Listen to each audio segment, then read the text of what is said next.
মা মা যাও তো, আজকে রিবেল আসছে।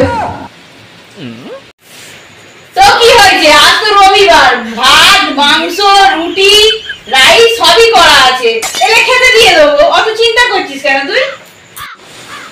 আরে দূর বাবা, তুমি আমার ভুলবো না সবসময়। আমার বন্ধু আসছে।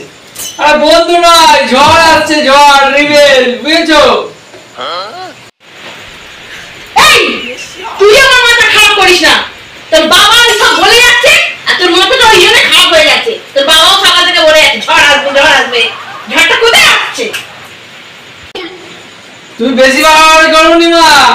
দক্ষিণ 24 পরগনা টার্গেটে আছে, উড়ে যাবে। এই শোন, এই মল্লিকাকে না ঝড়ে ওড়ানো একদম অসম্ভব। আসুন না, ঝেঁটা মেরে বিদায় করে দেবো। 135 কিলোমিটার ঝড়, তুমি ঝেঁটা করে উড়ে যাবে? বাবা কি পাওয়ার তোমার ঝেঁটায়।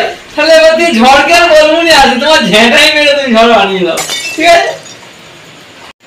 এই শোন বাবু, এত চালাকি আমার ভালো লাগে না। তো ঝড়কে ডেকে নিয়ে আয়। 135 কেন, 500 কিলোমিটার ঝড়কে ঝাঁটা দিয়ে উড়িয়ে দিতে পারি। নিয়ে আয়, ডেকে নিয়ে আয় রে।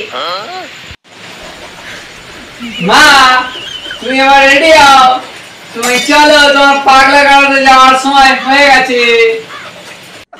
আমি যদি পাগলা গাড়াতে যাই, তোদের মাঝে মাংস করে খাওয়াবেটা কে শুনি?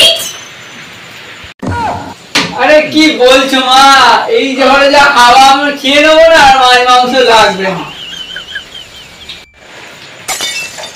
যাক, আমার পয়সা কড়িটা এবার বেঁচে গেল। তবে আমার পয়সা কড়িটা বেঁচে গেল। খেয়ে যখন তোরা দুজনে থাকবি, আমি আর রান্নাই করবো না। আমি দোকান থেকে দুটো মুড়ি কিনে এনে খেয়ে নেবো।